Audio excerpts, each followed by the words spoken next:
അപ്പോൾ ഈ വണ്ടി ഞാൻ അങ്ങനെ ഓൾറെഡി പർച്ചേസ് ചെയ്ത് കഴിഞ്ഞതിന് ശേഷമാണ് ഇതിലുള്ള ഏറ്റവും വലിയൊരു ബുദ്ധിമുട്ട് ഞാൻ മനസ്സിലാക്കുന്നത്. ഏതൊരാളും അവനവന്റെ പ്രൊഡക്റ്റുകൾ വിൽക്കുന്ന സമയത്ത് അതിനെ പറ്റിയിട്ട് നല്ലത് മാത്രമേ പറയുള്ളൂ, ഏത് കമ്പനിയാണെന്ന് വെച്ചാൽ. പക്ഷേ കൃത്യമായിട്ടുള്ള അതിൻ്റെ അനുഭവങ്ങൾ പറയാൻ വേണ്ടി പറ്റുന്നത് അത് കുറച്ച് കാലം അല്ലെങ്കിൽ കൂടുതൽ കാലം അങ്ങനെയെല്ലാം ഉപയോഗിച്ചിട്ടുള്ള ആളുകൾക്കാണ് അതിൻ്റെ എക്സ്പീരിയൻസ് പറയാൻ പറ്റുള്ളൂ. നമസ്കാരം, എൻ്റെ പേര് വിനോദ്. ഞാൻ കണ്ണൂർ ജില്ലയിലെ മട്ടന്നൂർ സ്വദേശിയാണ്. കഴിഞ്ഞ ഒരു 4 വർഷത്തിന് മുകളിലായിട്ട് ടാറ്റ സഫാരി എന്ന് പറയുന്നൊരു വണ്ടി ഞാൻ ഉപയോഗിക്കുന്നു. അത്യാവശ്യം കിലോമീറ്റർ ഓടിയിട്ടുണ്ട്, 90,000 കിലോമീറ്റർ ഓടിയിട്ടുണ്ട്. അപ്പോൾ അതിൻ്റെ അനുഭവത്തിൽ വെച്ചിട്ട് എനിക്ക് കുറച്ച് കാര്യങ്ങൾ നിങ്ങളോട് ഷെയർ ചെയ്യാനുണ്ട്. അപ്പോൾ ഞാൻ എന്തുകൊണ്ടാണ് ടാറ്റ സഫാരിയിലേക്ക് വന്നത് എന്ന് പറയുകയാണെന്നുണ്ടെങ്കിൽ, ഇതിൻ്റെ തൊട്ട് മുമ്പ് ഞാൻ ഉപയോഗിച്ചിരുന്ന വണ്ടി സിയാസ് ആയിരുന്നു. അപ്പോൾ സേഫ്റ്റീന് എൻ്റെ ബിസിനസ് കുറച്ച് ഡെവലപ്പ് ആയതിൻ്റെ ഭാഗമായിട്ട് കുറച്ച് ഓട്ടം കൂടുതലാണ്. അപ്പോൾ സേഫ്റ്റീൻ്റെ ഭാഗം മുൻനിർത്തിയിട്ടാണ് ഞാൻ ടാറ്റേൻ്റെ വണ്ടിയിലേക്ക് തിരിഞ്ഞത്. ആ സമയത്ത് ടാറ്റ നെക്സോൺ EV ഒന്ന് ടെസ്റ്റ് ഡ്രൈവ് ചെയ്തു. അപ്പോൾ ടെസ്റ്റ് ഡ്രൈവ് ചെയ്ത സമയത്ത് അതിലെ സെയിൽസ്മാൻ എന്നോട് കൃത്യമായിട്ട് പറഞ്ഞിരുന്നു എൻ്റെ ആവശ്യങ്ങൾ. ഞാൻ ഇന്ന രീതിയിലുള്ള ഓട്ടാന്ന് പറഞ്ഞ സമയത്ത് അയാൾ പറഞ്ഞു, ഒരു കാരണവശാലും നിങ്ങൾക്ക് പറ്റിയ വണ്ടിയല്ല EV എന്നുള്ള കാര്യം അന്ന് അദ്ദേഹം പറഞ്ഞു. അപ്പോൾ ഞാൻ പറഞ്ഞു, എനിക്ക് ഒരു 7 സീറ്ററിനോട് താല്പര്യമുണ്ട്. ഹാരിയറിൻ്റെ 7 സീറ്റർ വരുന്നുണ്ട് എന്നുള്ളൊരു കാര്യം ഞാൻ കേട്ടിട്ടുണ്ടായിരുന്നു. എപ്പോഴാണോ ഹാരിയറിൻ്റെ 7 സീറ്റർ വരുന്നത് അന്നേരം നിങ്ങൾ എന്നെ ഒന്ന് അറിയിക്കണം എന്നുള്ള കാര്യം അദ്ദേഹത്തോട് ഞാൻ പറഞ്ഞു. അപ്പോൾ ആ സമയത്താണ് ടാറ്റ സഫാരി എന്നുള്ള പേരിൽ 7 സീറ്ററായിട്ട് ഈ ഒരു വണ്ടി ഇറങ്ങുന്നത്. അപ്പോൾ എന്നെ സംബന്ധിച്ചിടത്തോളം ഇതിൻ്റെ ഒരു പേര് എന്നെ എന്താണ് വളരെ ഏറെ ആകർഷിച്ചിട്ടുണ്ടായിരുന്നു. കാരണം നമ്മളെ ചെറുപ്പകാലങ്ങളിൽ സഫാരി എന്താണത് ഒരു തരംഗം ഉണ്ടാക്കിയിട്ടുള്ളൊരു വണ്ടിയാണെന്നുള്ള കാര്യം നമുക്കെല്ലാം അറിയുന്നൊരു കാര്യം കൂടിയാണ്. അപ്പോൾ അത് ടാറ്റ സഫാരി ഇറങ്ങിയതിന് ശേഷം ഞാൻ ടെസ്റ്റ് ഡ്രൈവിന് വേണ്ടിയിട്ട് അവരെന്നെ വിളിച്ചു. അപ്പോൾ ടെസ്റ്റ് ഡ്രൈവിന് ചെയ്യാൻ വേണ്ടിയിട്ട് പയ്യാമ്പലം ഭാഗത്തേക്കാണ് പോയത്. കണ്ണൂർ KVR എന്നായിരുന്നു വണ്ടി കിട്ടിയത്. അപ്പോൾ പയ്യാമ്പലം ഭാഗത്തേക്ക് പോകുന്ന സമയത്ത് നല്ല രീതിയിലുള്ള കുറച്ച് ഹമ്പുകൾ ഉണ്ട്. ഹംസ് എന്നെ അടുപ്പിച്ചുള്ള അത് കയറിയ സമയത്ത് ഇതിൻ്റെ സസ്പെൻഷൻ്റെ പെർഫോമൻസ് കണ്ട സമയത്ത് തന്നെ എനിക്ക് ഭയങ്കര ഇഷ്ടപ്പെട്ടു. കാരണം ഉള്ളിലിരിക്കുന്ന ആളുകൾക്ക് കാര്യമായിട്ടുള്ള കുലുക്കോ കാര്യങ്ങളോ ഒന്നുമില്ല. അതോടൊപ്പം തന്നെ അടുത്ത മെയിനായിട്ട് എനിക്ക് ഇഷ്ടപ്പെട്ടതെന്നുണ്ടെങ്കിൽ ഇതിൻ്റെ സീറ്റിംഗ് പൊസിഷനും അതോടൊപ്പം തന്നെ വിസിബിലിറ്റിയും കൂടിയാണ്. വിസിബിലിറ്റി എന്ന് പറഞ്ഞിട്ടുണ്ടെങ്കിൽ ശരിക്കും ഇതിൻ്റെ അകത്തിരിക്കുന്ന ഡ്രൈവർക്ക് ബോണറ്റിൻ്റെ അങ്ങേയറ്റം വരെ കാണാൻ പറ്റുന്നത്. കാരണം ഇത്രയും വലിപ്പമുള്ളൊരു വണ്ടിയിൽ അത് എടുത്തു പറയേണ്ട ഒരു ഘടകം തന്നെയാണ്. കാരണം നമുക്ക് ചില വണ്ടികളിൽ നമ്മൾ ഒരു ഉദ്ദേശം വെച്ചിട്ടുള്ളതാണ് വണ്ടി ഓടിക്കുക. പക്ഷേ ഇത് കറക്റ്റായിട്ട് നമുക്ക് അതിൻ്റെ ആ ഒരു വിസിബിലിറ്റി എല്ലാം കൂടി കാണുന്ന സമയത്ത് എനിക്ക് വണ്ടി നല്ല രീതിയിൽ ഇഷ്ടപ്പെട്ടു. അതോടൊപ്പം തന്നെ അകത്തുള്ള സ്പേസും ഡ്രൈവർ സീറ്റിൻ്റെ മാത്രമല്ല തൊട്ട് പുറകിലിരിക്കുന്ന ആളുകൾക്കും നേരെ പുറകിലിരിക്കുന്ന ആളുകൾക്കും നല്ല രീതിയിലുള്ള സ്പേസ് നമുക്ക് ഇതിലുണ്ട് എന്നുള്ള കാര്യം മനസ്സിലായി.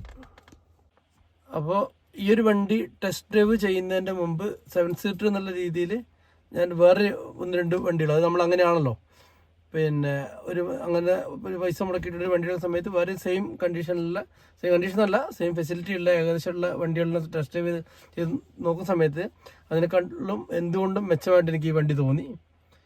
അപ്പോൾ ഈ വണ്ടി ഞാൻ അങ്ങനെ ഓൾറെഡി പർച്ചേസ് ചെയ്ത് കഴിഞ്ഞതിന് ശേഷമാണ് ഇതിലുള്ള ഏറ്റവും വലിയൊരു ബുദ്ധിമുട്ട് ഞാൻ മനസ്സിലാക്കുന്നത്. കാരണം നമ്മൾ പെട്ടെന്ന് കാല് കൊടുത്ത് കയറുക, പ്രത്യേകിച്ചിട്ട് അത് ഒരു ഓവർടേക്കിങ്ങിൻ്റെ സമയത്ത് എക്കോ മോഡിൽ നിന്നും അല്ലെങ്കിൽ സിറ്റി മോഡിൽ നിന്നോ സ്പോർട്സ് മോഡിലേക്ക് മാറ്റിയിട്ട് കയറുന്ന സമയത്ത് വണ്ടി നല്ല കുതിക്കുന്ന സമയത്ത് സ്റ്റിയറിങ് ഇടതുവശത്തേക്ക് കയറിപ്പോകുന്നൊരു, അതായത് നമ്മൾ ഓവർടേക്ക് ചെയ്യുന്ന സമയത്ത് വളരെ ശ്രദ്ധിക്കേണ്ട കാര്യമാണ്. പിന്നെ നമ്മുടെ ഇടതുവശത്താണ് വണ്ടി ഉണ്ടാവുക. ആ വണ്ടിനെ ഓവർടേക്ക് ചെയ്യുന്ന സമയത്ത് ഇടതുവശത്തേക്ക് സ്റ്റിയറിങ് വലിഞ്ഞു പോകുന്നൊരു ഇതും കൂടി ഉണ്ടായിരുന്നു. അത് ആദ്യത്തെ 2-3 തവണ, ഫസ്റ്റത്തെ തവണ ഞാൻ നല്ല രീതിയിൽ പേടിച്ചു. അപ്പോൾ ആദ്യത്തെ 2-3 തവണ അങ്ങനെ ആയ സമയത്ത് പിന്നെ അതുമായിട്ട് അങ്ങ് സെറ്റായി എങ്ങനെയാണെന്നുള്ള കാര്യം. പിന്നെ അതിലായിട്ട് സെറ്റായതിനു ശേഷം പിന്നെ ഞാൻ എനിക്ക് ഇഷ്ടപ്പെട്ട ഇതിൽ ഉപയോഗിച്ചതിൻ്റെ ഭാഗമായിട്ടുള്ള ഇഷ്ടപ്പെട്ടൊരു കാര്യം എന്നുണ്ടെങ്കിൽ, എത്ര ലോങ് ഓടിക്കഴിഞ്ഞിട്ടുണ്ടെങ്കിലും നമുക്ക് ഒരു മടുപ്പ്, അതായത് ഡ്രൈവ് ചെയ്യുന്ന ഡ്രൈവർക്ക് ഒരു മടുപ്പില്ല എന്നുള്ളതാണ്. ഈ വണ്ടി ഞാൻ പറഞ്ഞ 90,000 കിലോമീറ്ററിൻ്റെ അടുത്ത് ഓടി.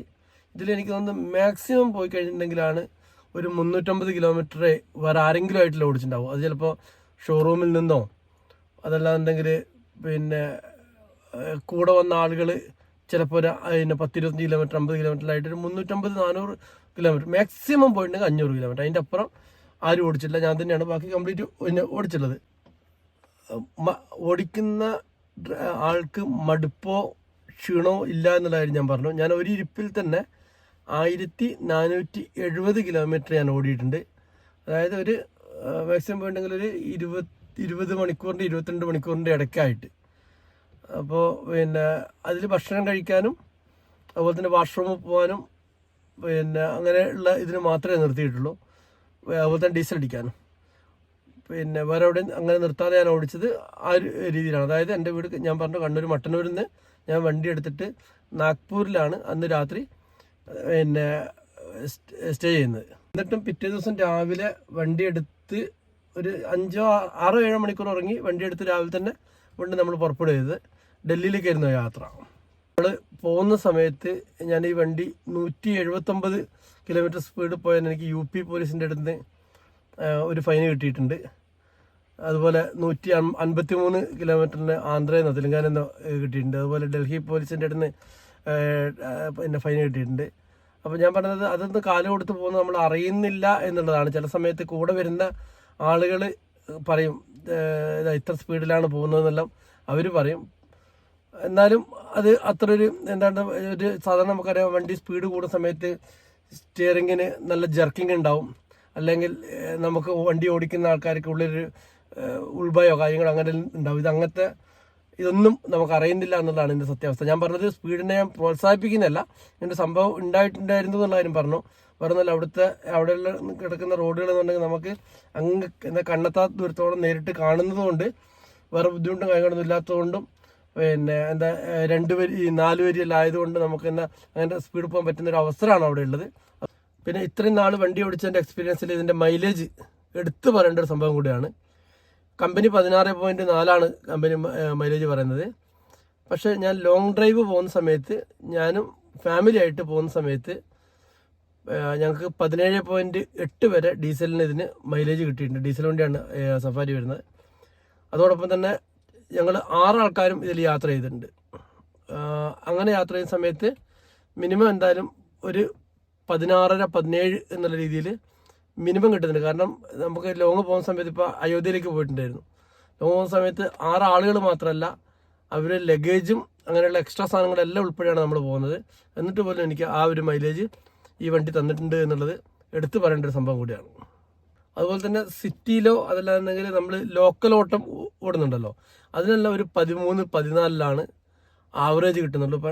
കാരണം ലോങ് പോകുന്ന സമയത്ത് നമ്മൾ ഇക്കോ മോഡിൽ ഓടിക്കുന്നു, നാട്ടിൽ ലോക്കലായിട്ട് ഓടുന്ന സമയത്ത് അധിക സമയം സിറ്റി മോഡിലാണ് ഓടിക്കുക. അപ്പോൾ പിന്നെ ഓടിക്കാൻ സുഖം സിറ്റി മോഡിൽ തന്നെയാണ്.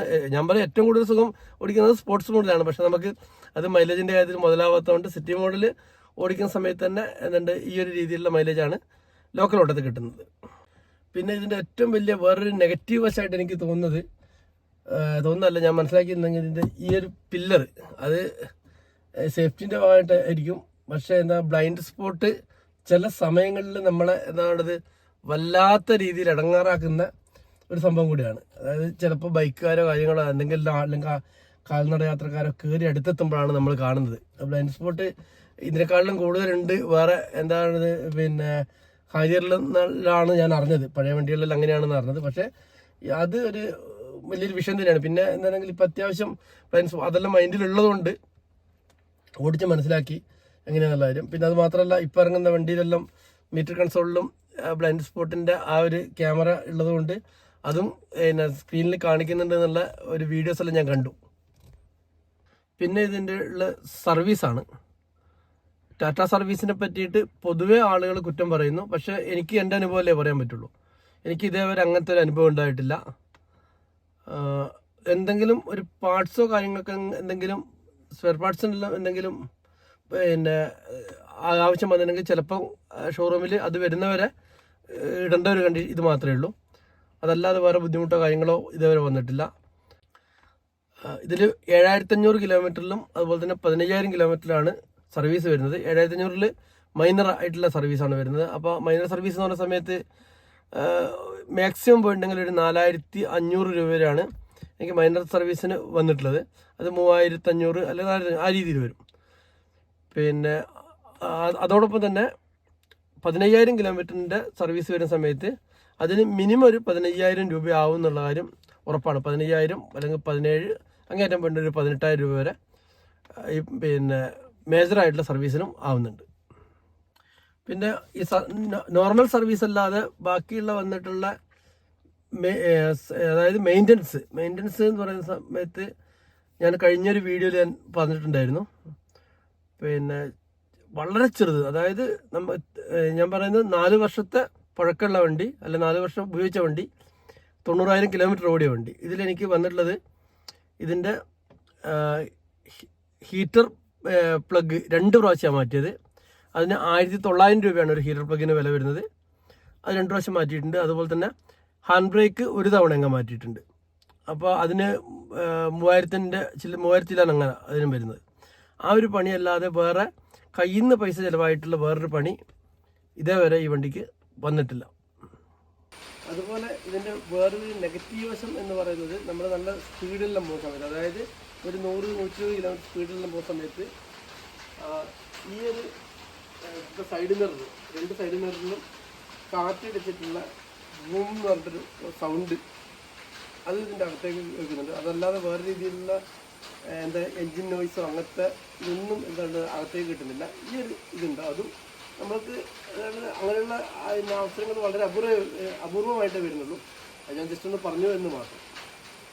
അതുപോലെ ഞാൻ ഈ വണ്ടിയിൽ അടിക്കുന്ന ഡീസൽ പൊതുവെ അടിക്കുന്നത് നയര, അതല്ലാന്നെങ്കിൽ പിന്നെ ജിയോ, ഈ 2 കമ്പനീൻ്റെ ഡീസലാണ് പൊതുവെ ഞാൻ അടിക്കാറ്. അതല്ല ചില സമയങ്ങളിൽ സാഹചര്യത്തിനനുസരിച്ച് ചില സമയത്ത് നമുക്ക് വേറെ കമ്പനി അടിക്കേണ്ടി വരാറുണ്ട്. ഞാൻ പറയുന്നത് മാക്സിമം ഞാൻ ഉപയോഗിക്കുന്നത് ഈ ഒരു രീതിയിലാണ്.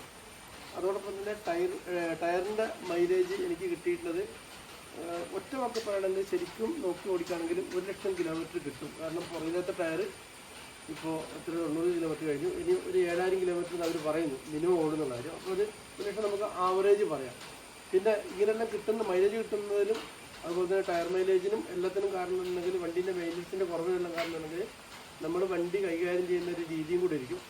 അപ്പോൾ അത് പറയുന്നതെങ്കിൽ ഞാൻ ഒരിക്കലും വണ്ടിക്ക് ബുദ്ധിമുട്ട് തോന്നുന്ന രീതിയിലുള്ള ചില ആൾക്കാർ നമ്മൾ ചില റോഡിലെല്ലാം പോയിട്ട് ഒരു ജസ്റ്റ് കാല് കൊടുത്ത് കയറിക്കോ അല്ലെങ്കിൽ ആ രീതിയിലും പറഞ്ഞ സമയത്ത് ഞാൻ കുറച്ച് വെയിറ്റ് ചെയ്തിട്ട് എനിക്ക് കോൺഫിഡൻസ് ഉണ്ടെങ്കിൽ മാത്രമേ ആ ഒരു രീതിയിലേക്ക് പോകാറുള്ളൂ. അതല്ലാതെ വണ്ടിക്ക് ബുദ്ധിമുട്ടുന്ന രീതിയിൽ, അതായത് എഞ്ചിനടിച്ച് നിൽപ്പിക്കുന്ന രീതിയിലുള്ള സംവിധാനങ്ങളൊന്നും ഇതേവരെ ചെയ്തിട്ടില്ല.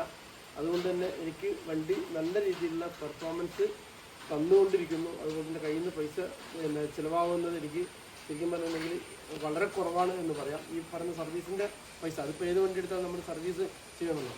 അപ്പോൾ അത് മാത്രമല്ല, ഇതിൻ്റെ വേറെ എടുത്തു പറയാൻ പറ്റുന്ന വേറെ സംഭവം എന്നുണ്ടെങ്കിൽ പുറകിലിരിക്കുന്ന, അതായത് ഏറ്റവും പുറകിലിരിക്കുന്ന ആളുകൾക്ക് നമ്മൾ പറയും പൊതുവെ എല്ലാ കുട്ടികൾക്കാണ് ഇരിക്കാൻ പറ്റാന്ന് പറയും. ഓക്കെ, കുട്ടികൾക്ക് ഇരിക്കാം.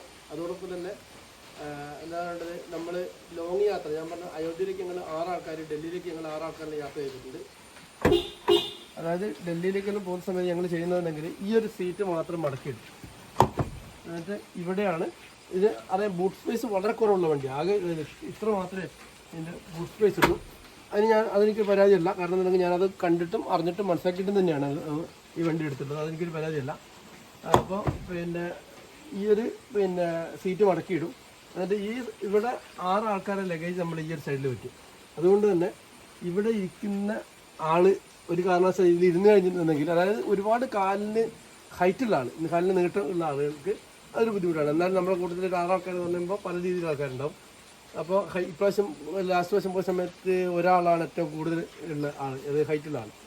അപ്പോൾ ആ ആൾ ഒഴികെ ബാക്കിയുള്ള ആൾക്കാർ ആരും ഈ ഒരു സീറ്റിലേക്ക് കയറി കഴിഞ്ഞിട്ടുണ്ടെങ്കിൽ പിന്നെ ഇറങ്ങി തരുന്നില്ല. കാരണം അവർ പറഞ്ഞാൽ ഞങ്ങൾക്ക് ഇവിടെയാണ് സുഖം എന്നുള്ളത്. കാരണം ഇത്രയും ആളുകൾ ലഗേജ് ഇവിടെ ഇരിക്കുന്നു, ഇവിടെ ഒരാൾ കിടന്നു കഴിഞ്ഞിട്ടുണ്ടെങ്കിൽ നമുക്ക് ഈ അഡ്രസ് നമുക്ക് ശരിക്കും പൊക്കി വെച്ചിട്ട് ഇതിലേക്കോ അല്ലെങ്കിൽ ഈ ലഗേജിലേക്കോ സുന്ദരമായിട്ട് ചാരി കിടന്നുകൊണ്ട് യാത്ര ചെയ്യാൻ പറ്റുന്നൊരു കണ്ടീഷൻ ഇവിടെ ഇതിലുണ്ട്. പിന്നെ ഇതിൻ്റെ മേലെ ക്യാരിയർ പിടിപ്പിക്കാം വേണമെന്നുണ്ടെങ്കിൽ. പക്ഷേ ക്യാരിയർ പിടിക്കുന്ന സമയത്ത് എനിക്കത് ഇഷ്ടപ്പെടുന്നില്ല, അതിൻ്റെ ലുക്ക്. അതുമാത്രമല്ല വണ്ടീൻ്റെ മൈലേജിനെ അത് ബാധിക്കാനുള്ള സാധ്യതയുണ്ട്. അതുകൊണ്ടാണ് ഞാൻ ക്യാരിയറിൻ്റെ ഭാഗത്തേക്ക് ഇതുവരെ ചിന്തിക്കാറുള്ളത്. അപ്പം ഞാൻ ഇത്ര നേരം പറഞ്ഞു വന്നതിൽ ഇതിലുള്ള നെഗറ്റീവ് വശവും അതോടൊപ്പം തന്നെ പോസിറ്റീവും ഞാൻ പറഞ്ഞിട്ടുണ്ട്. അപ്പോൾ നിങ്ങൾക്ക് തീരുമാനിക്കാം. ഒരു വണ്ടി എടുക്കുന്നതിന് മുമ്പ്, ഒരു 7 സീറ്റ് എടുക്കുന്നതിന് മുമ്പ് ഇത് കണ്ടിട്ട്, അല്ലെങ്കിൽ ഇത് എങ്ങനെയാണെന്നുള്ളത്. ഞാൻ പറഞ്ഞത് എൻ്റെ കഴിഞ്ഞ 4 വർഷത്തിൽ 90,000 കിലോമീറ്റർ ഓടിയിട്ടുള്ള എൻ്റെ ഒരു എക്സ്പീരിയൻസാണ് ഞാൻ പറഞ്ഞത്. സർവീസ് വളരെ നല്ലതായതുകൊണ്ടും അതുപോലെ തന്നെ വണ്ടീൻ്റെ പെർഫോമൻസും ഇഷ്ടപ്പെട്ടതുകൊണ്ടാണ് ഇതേ കമ്പനിയിൽ നിന്ന്, ടാറ്റാൻ്റെ തന്നെ പഞ്ച് CNG ഒരെണ്ണം ഇപ്പോൾ ഒരു 2 മാസമായിട്ടുണ്ടാവും, 2 മാസമായിട്ടില്ലാന്ന് തോന്നുന്നു. അച്ഛന് ഒരു CNGയും കൂടെ ഞങ്ങൾ KVR ടാറ്റേന്ന് എടുത്തിട്ടുണ്ട്. ഓക്കെ, ഞാൻ കുറച്ച് മുമ്പ് പറഞ്ഞു സ്റ്റിയറിങ്ങിന് ഇടതുവശത്തേക്കൊരു എന്താണത് ഓവർടേക്ക് ചെയ്യുന്ന സമയത്ത് അല്ലെങ്കിൽ സ്പോർട്സ് മോഡിലേക്ക് ഇടുന്ന സമയത്ത് ഇടതുവശത്തേക്ക് ഒരു വലിച്ചിലുണ്ടായിരുന്നു എന്ന കാര്യം ഞാൻ പറഞ്ഞിട്ടുണ്ടായിരുന്നു. പക്ഷേ ഇതിൽ ഒരു ഫീഡ് കിറ്റ് എന്ന് പറയുന്നത് ഒരെണ്ണം മാറിയതിന് ശേഷം അത് 15,000 രൂപ ചിലവ് വരുന്നതാണ്. അത് 60,000 കിലോമീറ്ററിൽ മാറേണ്ടതാണ്. ആദ്യം 1,50,000 കിലോമീറ്ററിൽ മാറേണ്ടിരുന്നു ടാറ്റ പറഞ്ഞത്. ഇപ്പോൾ അത് 60,000 കിലോമീറ്ററിലേക്ക് മാറ്റിയിട്ടുണ്ട്. അതിൻ്റെ പുതിയ സർക്കുലർ അവർ ഇറക്കി. അപ്പോൾ ആ സമയത്ത് തന്നെ എൻ്റെ വണ്ടി 75,000 കിലോമീറ്റർ അങ്ങനെ എത്തിയിട്ടുണ്ടായിരുന്നു. അത് മാറിയതിന് ശേഷം ആ ഒരു പ്രശ്നം എനിക്ക് സോൾവായി കിട്ടിയിട്ടുണ്ട്.